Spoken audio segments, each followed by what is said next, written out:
Something's got to give here. So what's next? A plan to fix it all, perhaps? Maybe not. We have less than a year. Like, what are they going to do? I mean, you could look if Biden died tomorrow, and then what do they do with Kamala Harris? They're going to put her on the moon? Like, what are they going to do? She's the vice president. So if he dies, she becomes the president, which is wild when you hear that lady talk. I think they have no cards, and they're looking at this game, and I don't know. I think they're depending upon party loyalty.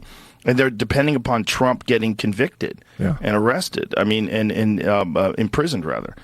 I don't know if that's going to happen. I don't think it is. It doesn't seem to. It just seems like it's a bunch of trumped-up charges, no pun intended. Now, I don't often say this, but I have to disagree with Joe Rogan on this one. They have one card left, and it's the same card they've been playing for quite some time. The same old playbook. And it's if my guy can't win an election, make the other guy unelectable. They played it before. Attack the person, not their policies. Called John McCain a warmonger. Is that fair? Is it fair to call him that? Absolutely. He is a warmonger. This is not a personal shot at John McCain. A senator returned from captivity in Vietnam, too unstable to be trusted with the presidency. We're just waiting for him meaning the governor, to show us his tax returns, and the issue goes away. Romney has only released 2 years of tax returns, both from after he started running for president.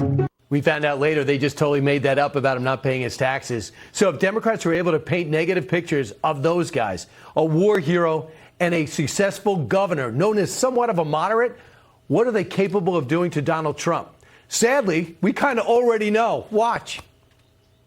A lot of people have tried to draw similarities between Mussolini and Hitler and the use of the terminology like vermin. The difference, though, I think makes Donald Trump even more dangerous, and that is he has no philosophy he believes in. All he wants is to look in the mirror and see a guy who's president. He will imprison, he will execute whoever he's allowed to imprison, execute, drive from the country. Yes, he will kill people. That's it. And they also called him Hitler on The View. Already 13 months out. Joining us now, Fox and Friends weekend co-host Pete Hegseth and his archenemy, cut for the Fox News contributor, the founder of Outkick, Clay Travis. Great to see both of you guys. See you. Yes. What is your thoughts about the card? Pete, I'll start with you. About the card they're about to play on Trump. Hitler, fascist, dictator, blow up democracy. You know, I usually don't like agreeing with you, Brian. It hurts you. I violently agree with you in this case. I think we're about to see, I mean, think of the in Philadelphia with the red backdrop and the Marines and the ultra MAGA, you know, they're going to tear our democracy apart. That will look like kids play compared to what they'll have to do to prop up Joe Biden. There's no propping up to be had, as you laid out. It's plain and simple. People feel it. So the other guy, it's not even going to be Hitler anymore. I think it has, what's next? Satan?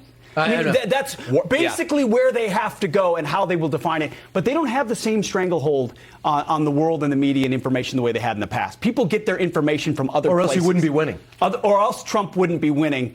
So they're in trouble. Yeah, I think the challenge here is you're 100% right. I think both you guys, they're going to hit abortion and they're going to say that Trump is Hitler or worse than Hitler, Satan. Here's the challenge.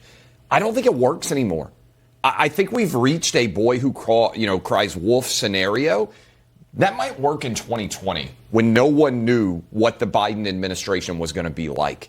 Now Biden has to run on failures at the border, failures with crime, on inflation at record highs. As you mentioned, everybody who's trying to buy a house now has to get 7.5% or 8% interest rates. And if you already own one, you're not going to move. All of those things are the economic reality of Bidenomics, of Joe Biden in power. And so trying to say with war in the Middle East and war also going on in Europe that Trump is somehow going to destroy the world, well, Biden's kind of already done it. And so saying he's going to be worse than Hitler, I don't think pans out the way it did before. And I think that's why Trump's winning. But it's irresponsible because if Trump wins, you think it was a big deal in 2016 where people were crying, we kind of laughed? Oh. Half the country will feel like we're going to be heading to a dictatorship, and it's going to cause massive unrest. But they didn't put the plywood up, guys, because they thought Trump was going to lose, right? They were afraid of riots. That was an implicit threat that will happen again.